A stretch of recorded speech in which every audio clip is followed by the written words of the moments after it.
나이가 들다 보면요.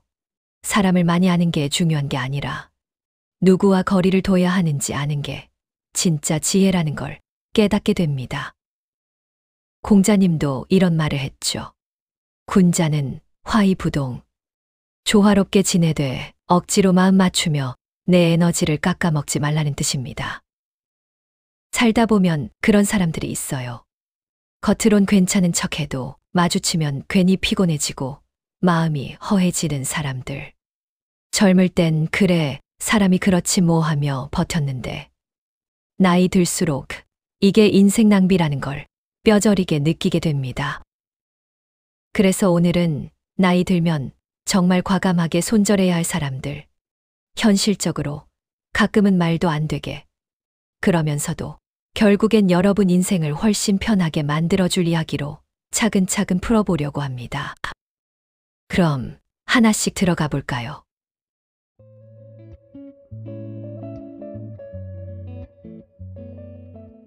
첫 번째는 여러분도 한 명쯤은 떠오를 겁니다. 바로 늘 에너지만 훔쳐가는 사람. 일명 감정 빨대형이에요. 이 사람들과 만나면요. 딱히 큰 일을 한 것도 아닌데 집에 돌아오는 순간 아, 내가 왜 갔지? 이런 생각이 슥 듭니다. 몸은 멀쩡한데 마음이 축 처져 있어요. 이게 바로 에너지 도둑의 전형적인 패턴입니다. 특징은 아주 분명합니다. 만나면 불평, 잠깐 얘기해도 불만, 조언을 해줘도 근데 그건 하고 반박, 해결책을 말하면 아니, 그건 좀 하고 거부. 결국 본인 얘기만 하고 마지막엔 아무튼 난 힘들어로 끝납니다. 여러분도 들어보셨죠? 이런 분들 한번 만나면 삼겹살 3인분을 먹어도 회복이 안 된다. 진짜 공감되는 말이죠. 심지어 고기 먹으면서도 에너지가 빠져요. 말 한마디가 얼마나 무서운지 체감하게 됩니다. 심리학자 카를 융이 이런 말을 했습니다. 당신의 에너지는 당신의 삶이다. 정말 맞는 말이에요. 우리가 하루를 살아가는 힘, 일하고 사랑하고 사람을 챙길 힘, 다 결국 에너지에서 나옵니다. 그런데 감정 빨대형 사람들은 그 에너지를 조용히 하지만 꾸준히 빼앗아 갑니다. 이게 단순히 기분 나쁜 게 아니라 정신과 마음에 시간 세금을 부과하는 겁니다. 만날 땐 조금만 들어주자 하고 앉지만 돌아오는 길엔 하루치 에너지 절반이 사라져 있어요. 그리고 그 공백을 채우느라 우리는 다른 소중한 사람들한테 쓸 여유를 잃어버립니다. 나이가 들면요, 정말 체력과 정신력이 예전 같지 않습니다. 이건 늙었다는 말이 아니라 우리가 더 소중한 것에 집중해야 한다는 신호예요. 이젠 모든 사람을 품고 갈 수 없습니다. 모든 사람에게 착할 필요도 없고요. 그건 대인배가 아니라 그냥 소모입니다. 정말 아껴야 하는 자원이 낭비되는 거예요. 그래서 여러분의 기운을 나눠주면 더 밝아지는 사람들은 남기고 기운을 빨아가고 회복하는데 며칠이 걸리는 사람들은 조용히 미련 없이 멀어지는 것이 좋습니다. 이건 냉정한 게 아니라 내 삶을 지키는 가장 따뜻한 선택일 때가 많습니다.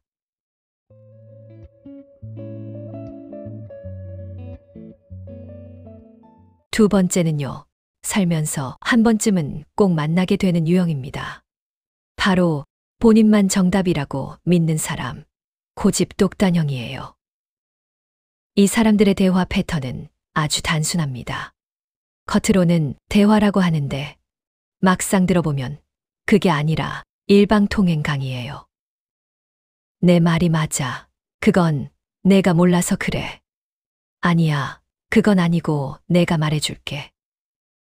이런 류의 멘트들이 기본 옵션처럼 붙어서 나옵니다.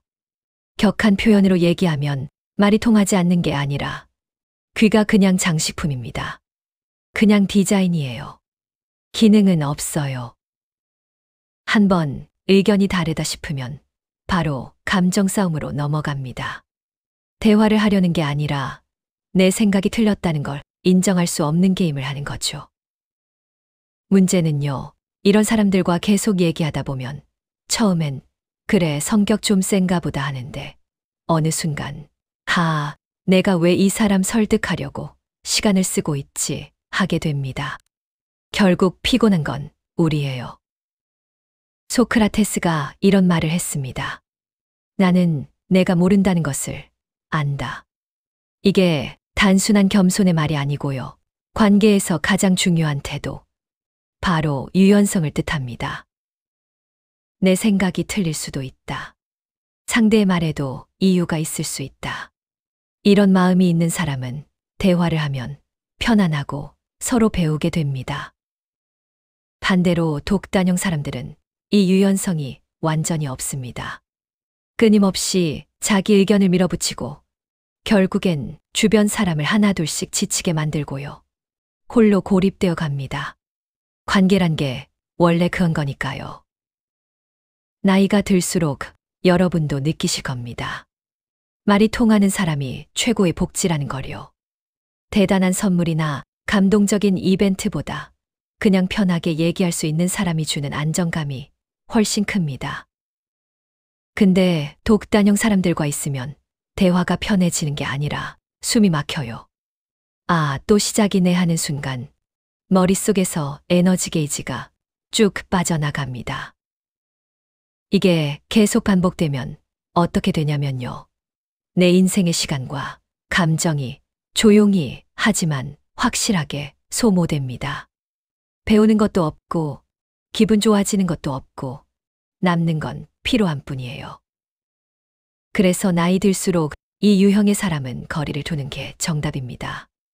내가 옳은지 그 사람이 틀린지 문제가 아니에요. 그냥 맞춰주느라 쓰는 내 인생이 너무 아깝다는 뜻입니다. 정답은 하나일지 몰라도 사람은 각자 다른 길을 걸어갑니다. 그걸 인정하지 못하는 사람과 함께 가기엔 우리의 시간이 너무 소중하죠.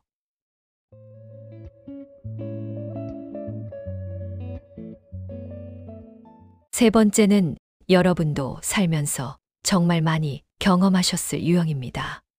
바로 주는 건 없고 받기만 바라는 사람, 이른바 일방적 의존형이에요. 이 사람들의 특징은 아주 명확합니다. 부탁할 때는 전혀 망설임이 없어요.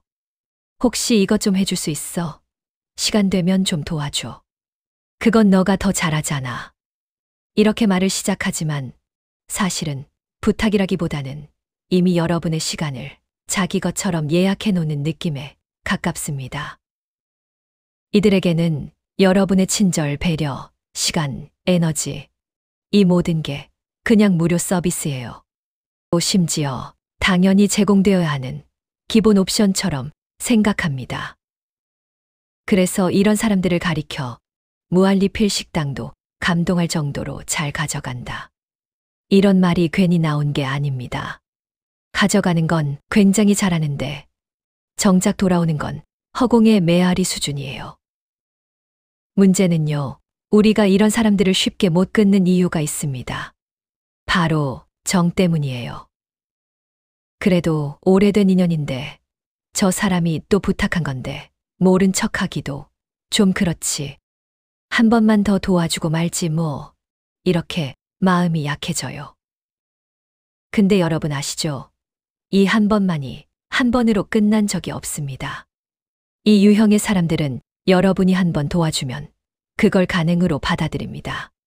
그리고 두 번째, 세 번째 부탁이 계속 이어져요.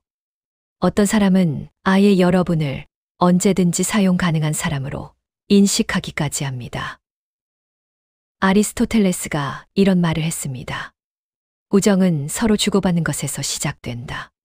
세상이 아무리 바뀌어도 이 말은 절대 흔들리지 않아요. 건강한 관계란 한쪽이 일방적으로 주고 한쪽이 계속 받는 게 아니라 적어도 마음과 마음이 서로 오가는 흐름이 있어야 합니다.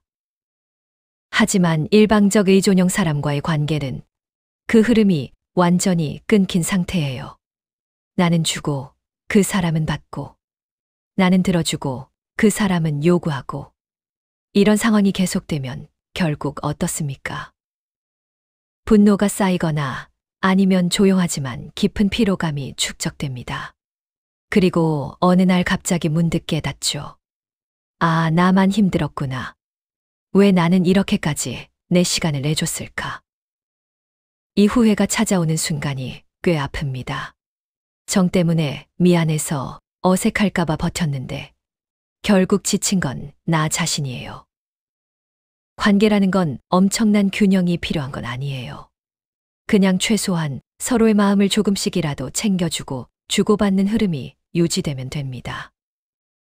하지만 주는 게 당연하고 받는 건 권리라고 생각하는 사람과의 관계는 결코 건강하게 유지될 수 없습니다.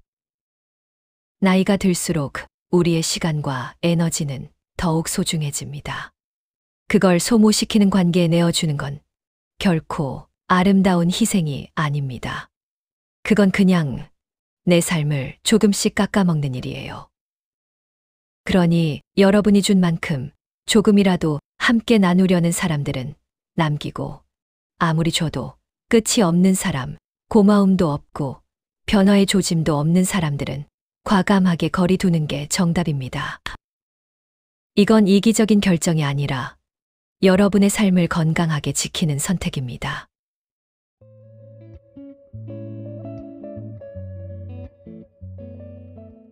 네 번째 유형은 정말 조심해야 하고 나이가 들면 더더욱 곁에 두면 안 되는 사람입니다. 바로 남의 행복을 시샘하고 깎아내리는 사람, 일명 질투 비교형이에요. 이 사람들의 반응은 참 신기합니다. 여러분에게 좋은 일이 생기잖아요. 새로운 직장, 새로운 연애, 건강해진 모습, 작은 성취, 뭐든. 그러면 보통은 우와, 잘 됐다, 축하해, 대단하다. 이런 반응이 나오는 게 정상인데. 이 사람들은 다릅니다. 반응이 아주 건조하고 시큰둥해요. 그래서 그게 그렇게 대단한데. 요즘 그 정도는 다 하잖아. 심지어 말을 아예 안 할 때도 있어요. 그냥 침묵. 그 침묵이 더 섬뜩합니다. SNS에 하이라이트만 올렸는데도 그 사람 댓글은 항상 시무룩해요. 혹은 아예 댓글도 안 달고 그냥 묘하게 불편한 기운만 풍깁니다. 유튜브 댓글창보다 조용한데 그 침묵에 은근히 삐짐과 질투가 섞여 있어요. 니체가 이런 말을 했습니다. 질투는 인간관계의 피를 서서히 말려버린다. 정말 그 말 그대로예요. 관계가 한 방에 무너지는 게 아니라 아주 천천히 조금씩 피를 말리듯이 상해갑니다. 왜냐면 질투는 겉으로는 아무렇지 않은 척하면서도 속으로는 상대방의 행복을 인정하지 못하고 어떻게든 깎아내리려 하기 때문입니다. 문제는 여기서 끝이 아니에요. 이 유형의 사람은 내가 뭔가 성취하거나 잘 되기 시작하면 그 감정이 미묘한 거리두기나 차가운 반응으로 나타납니다. 그리고 시간이 지나면 결국 얘기하기가 불편해져요. 왜냐면 여러분은 자신의 행복을 공유하고 싶을 때 상대의 눈치를 보게 되거든요. 이 얘기하면 또 시무룩해지겠지. 괜히 말하면 질투할까. 이렇게 자연스러운 감정 표현이 막혀버립니다. 여러분, 이건 진짜 건강하지 못한 관계입니다. 사람은 누구나 행복해지고 싶잖아요. 그리고 그 행복을 소중한 사람들과 나누고 싶잖아요. 그런데 어떤 사람이 여러분의 행복을 축하해주기는커녕 은근히 깎아내리고 그 행복이 작아 보이게 만드는 순간 그건 이미 관계에 균열이 생긴 겁니다. 나이가 들수록 정말 절실하게 느끼게 되죠. 함께 기뻐할 줄 아는 사람이 곁에 있어야 한다는 것. 세상이 아무리 복잡해도 내가 잘 되면 진심으로 박수 쳐주는 사람, 그리고 내가 힘들면 말 한마디라도 따뜻하게 건네주는 사람. 이런 사람이 진짜 인생의 보석입니다. 사실 내 행복에 진심으로 기뻐해 주는 사람을 찾는 건 생각보다 어렵습니다. 하지만 그런 사람을 만났다면 그 관계는 꼭 지키고, 반대로 내 행복을 시샘하고 줄이려고 하고 마음의 그림자를 만드는 사람이라면 그 관계는 자연스럽게 멀어져야 합니다. 왜냐면 여러분이 행복해지는 걸 방해하는 사람은 결국 여러분의 성장도 방해하기 때문이에요. 여러분 삶의 속도를 늦추는 사람이 아니라 여러분의 행복에 박수 쳐주고 옆에서 같이 뛰어주는 사람이 곁에 있어야 합니다. 그게 나이 들수록 가장 가치 있는 인간관계입니다.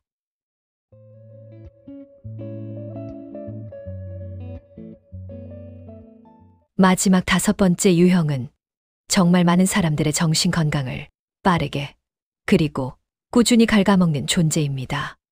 바로 본인의 실수를 절대 인정하지 않는 사람, 일명 책임 전가형이에요. 이 사람들의 대화 패턴은 딱 2줄로 정리됩니다. 문제가 생기면 항상 내가 그래서 그렇지. 그건 내 탓 아니야. 상황이 어떻게 흘러가든 결말은 항상 똑같아요. 책임 0%, 변명 100%. 여러분도 한 번쯤 느껴보셨죠? 어떤 사람은 정말 기가 막히게 자기 탓일 수 있는 여지를 단 한 줌도 남기지 않습니다. 예술입니다, 진짜.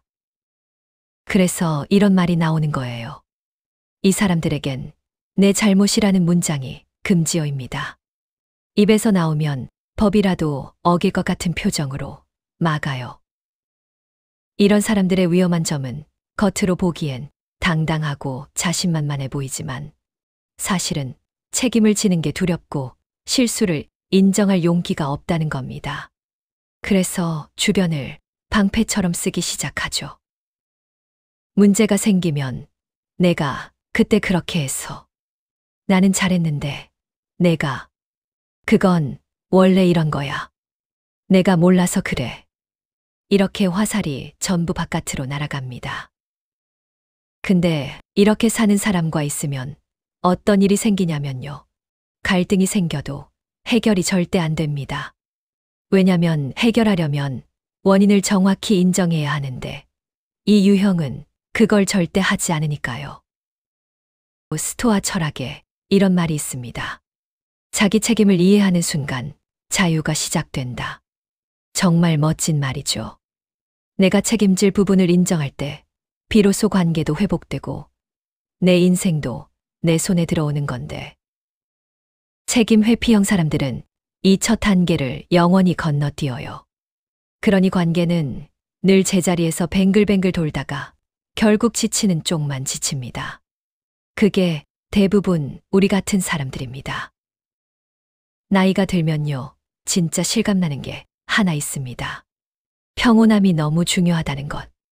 젊을 때는 갈등도 견디고 짜증나는 사람도 뭐 저런 사람도 있지 하고 넘어가는데 이제는 그게 안 됩니다. 우리의 에너지, 마음, 시간 모두 너무 소중해요. 그런데 책임을 회피하는 사람과 함께 있으면 평온함이 유지될 수가 없습니다. 작은 문제도 크게 만들고 상황을 어렵게 만들고 갈등을 끝없이 반복합니다. 그리고 결국 주변 모두를 지치게 만들어요. 그래서 이 유형의 사람과는 정말 과감하게 거리두기가 필요합니다.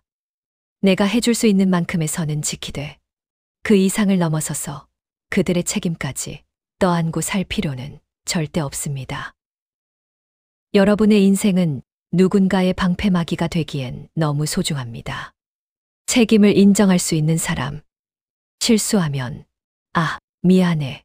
내가 잘못했네. 이렇게 한마디라도 말할 줄 아는 사람과 함께해야 관계가 평안하고 인생도 편안해집니다. 나이가 들수록 우리가 지켜야 할 건 관계가 아니라 내 삶의 평온함입니다. 그리고 그 평온함을 지켜야 할 가치가 우리 모두에게 충분히 있습니다.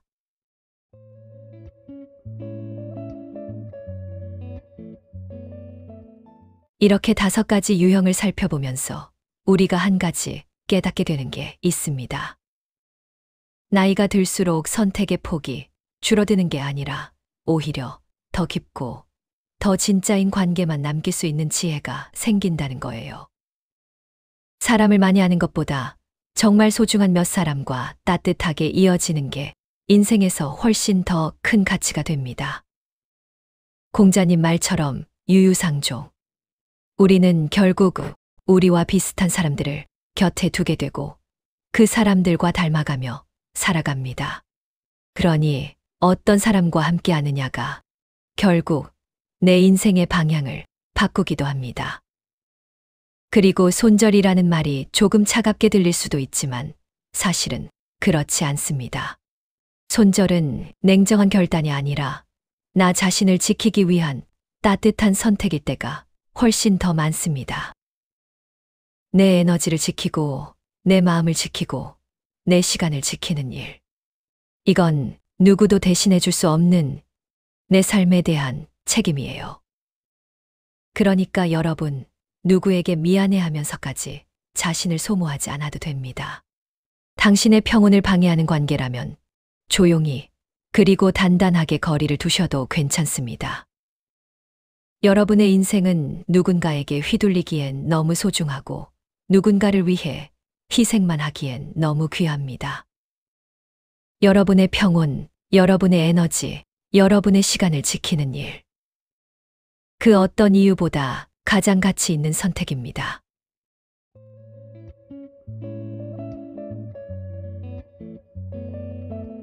시청해 주셔서 정말 감사합니다.